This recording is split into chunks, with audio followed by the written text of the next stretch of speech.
Rádio que toca notícia.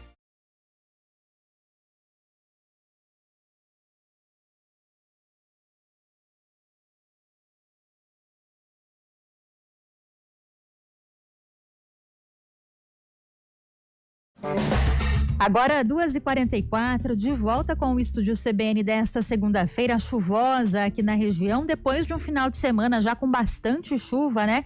E olha só, em Campinas, nos 2 primeiros dias de fevereiro, sábado e domingo, a cidade registrou 25% da média de chuva, que é esperada para todo mês. No final de semana foram 52 milímetros de chuva, cerca então de 25% da média de fevereiro, que é de 198 milímetros.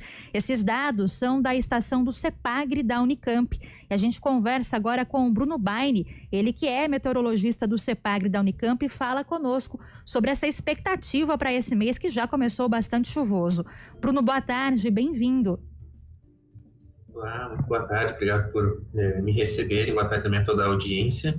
De fato, uma virada de mês bastante chuvosa, né, causando aí vários impactos, não só aqui em Campinas região, mas todo o estado de São Paulo. Pois é, Bruno, a gente está inclusive com bastante chuva aqui nesse comecinho de tarde, né, em Campinas, ainda na região também. A gente vai trazer também as informações aí divulgadas pela Defesa Civil, mas até agora por esse monitoramento feito por vocês aí no CEPAGRE, né, o que dá para esperar para esse mês? A gente deve seguir também com os próximos dias aí com muito do acumulado de chuva que já era previsto para o mês? Bom, esse começo de mês ele deve destoar do restante, tá? Então, de fato, nesse final de janeiro, começo de fevereiro, a gente está sob influência desse fenômeno que a gente, sistema meteorológico, né, que a gente chama de ZACAS, ou Zona de Convergência do Atlântico Sul. Então, ele gera esse canal, esse corredor de umidade da Amazônia, que cruza boa parte aí do centro-oeste, do sudeste brasileiro, e que nesses últimos dias tem persistido sobre o estado de São Paulo, proporcionando essa condição favorável ao desenvolvimento dessas nuvens, a ocorrência de chuvas regulares, contínuas e acumulados expressivos. No entanto, já ao longo dessa semana, entre terça e quarta-feira, né, essas ACAS devem se desconfigurar e aí as chuvas voltam a ter um caráter mais irregular no final do mês. Então, embora um começo de mês bastante chuvoso, isso não deve ser um reflexo de como um mês deverá se manter nas semanas seguintes. Então, a gente tem indicativos, inclusive, de que fevereiro deve fechar com chuvas um pouco abaixo da média, né? Então, as chuvas elas devem se tornando mais irregulares, isso seja em termos espaciais, né? Aquelas chuvas que ocorrem em pontos mais isolados, temporais, às vezes que afetam um bairro, outro não, pancadas, e também no tempo, né? A gente vai ter aí alternância de dias com maior ou menor instabilidade, maior ou menor potencial para ocorrência de chuvas. E o que faz esse movimento, Bruno, que essas nuvens elas não conseguem se dissipar, mesmo com tanta chuva, elas ficam tantos dias aqui na região?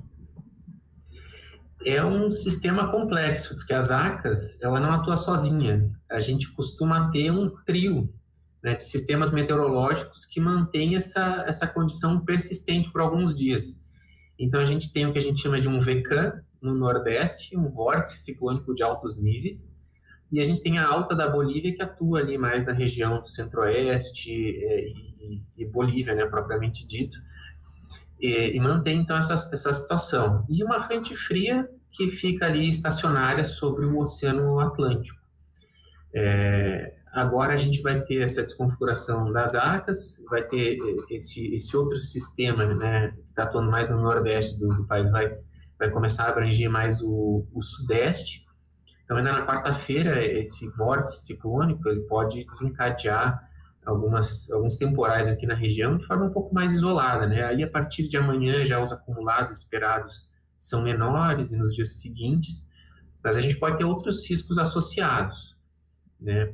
Além da chuva, as próprias descargas elétricas são um risco, né, que a gente precisa estar atento e que muitas vezes são menosprezados. A gente se assusta muito com os barulhos dos trovões, mas eles são uma ameaça real, né, à nossa segurança. E a ocorrência de vendavais, por exemplo, né, também a gente pode até ter uma tempestade que não resulta um acumulado tão expressivo, mas outros impactos podem ocasionar transtornos e riscos à população. E a gente está nessa época do ano que a atmosfera ela atua dessa forma, né? Essas instabilidades se formam muito rapidamente e a gente precisa estar atento. Bruno, esses fenômenos que você explicou que causaram todo esse acumulado aí de chuva só no final de semana, então com um quarto da chuva, né, que era prevista para Campinas para todo mês, eles são incomuns para essa época, embora a gente tenha, claro, as características de verão, como você explicou, né, o tempo mais abafado, aquela formação rápida de tempestades, mas tanta chuva nesse período curto de tempo, ela é causada por algum fenômeno mais incomum para essa época? Não, esse fenômeno ele é típico da estação chuvosa do Brasil, né? E ele se torna importante no balanço de chuvas, né, que a gente tem. Então, é imprescindível que ele ocorra, embora tenha esse potencial de ocasionar danos. Justamente, muito frequentemente, os maiores transtornos que a gente tem no Brasil, dessa ordem aí hidrometeorológica, excesso de chuvas, que acumulam aí, resultam em enxurradas, enchentes, deslizamentos de terra, frequentemente eles estão atrelados às ACAS, né, por esse caráter persistente dela, esse potencial de chuvas muito intensas. Ocorre mais frequentemente aí entre outubro e março, né, então a gente entende. Outras ocorrências que a gente teve, né, nessas últimas semanas e meses, elas acabaram, essas ACAS acabou se organizando um pouco mais para norte, então pegou os outros estados do sudeste do país, até sul da Bahia também, e acabou não afetando tanto a nossa região. Bruno, mas é um fenômeno comum dessa época do ano. Perfeito. Quando tem, por exemplo, né, no verão, dias de sol forte, a gente sempre fala, né, quanto mais alta a umidade, maior a sensação de calor, né? Essa umidade típica do verão também ajuda para que a gente tenha até tempestades com mais frequência, como está acontecendo nesses dias? Sem dúvida nenhuma, porque a gente tem dois ingredientes fundamentais para o desenvolvimento das nuvens, que é a umidade. A umidade ela atua tanto na questão de prover o material para formar a nuvem, né, que é vapor de água condensado, forma as gotículas, e também contribui para deixar o ar mais leve.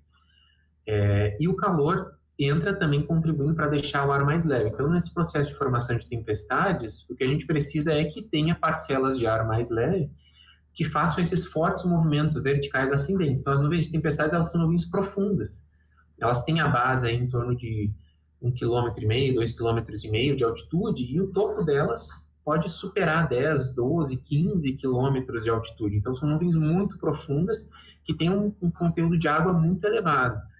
E aí toda essa turbulência que tem no interior dessa nuvem, por esse ar mais leve, é o que proporciona o crescimento, por exemplo, de granizo, né, de partículas de gelo, desencadeia também na eletrificação dessas nuvens. Então, a colisão dessas partículas de gelo é um mecanismo que gera essas descargas elétricas atmosféricas, né, e esses eventos de chuva intensa, às vezes em um curto intervalo de tempo a gente tem volumes expressivos, né, como a gente teve na semana passada, fim de janeiro, né, e a gente teve também outros dias mais recentes. Então, essa combinação é fundamental, calor e umidade, quando a gente fala nisso, são combustíveis para a ignição, né, dessas tempestades.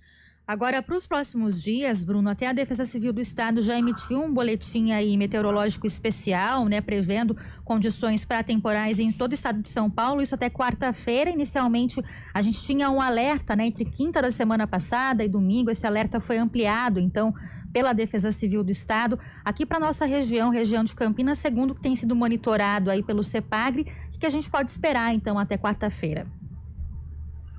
Bom, a gente ainda tem, especialmente hoje, né, chances de chuvas bastante intensas e volumosas na região. A gente já teve algumas pancadas mais isoladas, algumas um pouquinho mais fortes.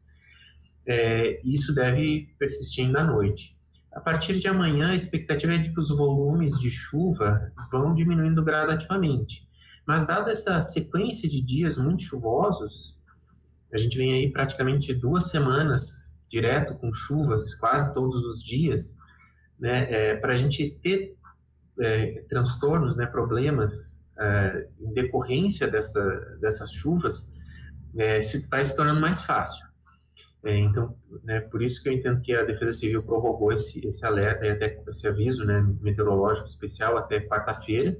Mesmo com expectativas de volumes um pouco menores, podem ser suficientes para deflagrar esses novos transtornos, né?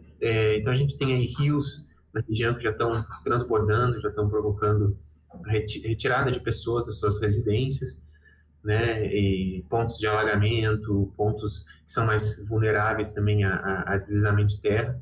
É importante atenção nesse sentido. As temperaturas voltam a subir também gradativamente, né? Na quarta-feira a gente já deve ter máximas aí em torno dos 30 graus Celsius, reforça a sensação de abafamento, então a gente vai ter bastante umidade ainda no ar, temperatura elevada, isso tudo amplifica, né, a sensação de calorão. E aí, na quarta-feira, a partir de quarta, chuvas mais regulares, mas que podem ser decorrentes de temporais isolados, mas que podem ter impacto onde se desenvolverem. Para a nossa região, a gente tem áreas que são de maior atenção, segundo o que tem sido observado pelo CEPAGRE, Bruno? Em geral, assim, as regiões mais centrais da cidade, né, pela questão de alagamentos, né, pontos de alagamento, então, regiões mais urbanizadas, mais propensas a isso, né, tem aquelas regiões mais próximas também do Parque do Taquaral, outros bairros, né, pontos conhecidos da cidade, e tem também alguns córregos, né, como ali Córrego Serafina, Ouro do Maia, Tarrão, que frequentemente se enchem, né, tem o risco de transbordar, né? Então, diante desse indício de chuvas volumosas, intensas, principalmente hoje, especial atenção para essas áreas, né? A gente tem visto que as enxurradas, né, o excesso de água nessas áreas urbanas não é brincadeira, não é algo que a gente deva enfrentar, e sim procurar formas de evitar. Então, como é que as pessoas usam essas informações, tanto da previsão do tempo, quanto dos avisos da Defesa Civil e outros órgãos, né, que emitem esses boletins especiais? Esses documentos eles vão reforçar a ciência na população para que eles estejam atentos àquilo que pode ocorrer, para que se criem mecanismos alternativos, né, para evitar. Então, você passa por uma rua que, se chove muito forte, você pega alagamento, enxurrada, né, quando você está voltando do trabalho para casa, por exemplo, né, então você procura um caminho alternativo, uma rota mais alta, esteja preparado para possíveis engarrafamentos em virtude disso, né. A Defesa Civil vem atuando também muito na orientação, né, nesse sentido, então é importante estar atento. Muito bem, agradeço muito ao Bruno Baini, ele que é meteorologista do CEPAGRE da Unicamp, está trazendo para a gente esse panorama aí do final de semana e também para os próximos dias em relação à chuva. Bruno, muito obrigada, viu, pela sua participação, uma boa tarde, bom trabalho para você. Eu que agradeço, uma ótima tarde, excelente semana a todos. Muito obrigado, 2h58, intervalo aqui no Estúdio CBN.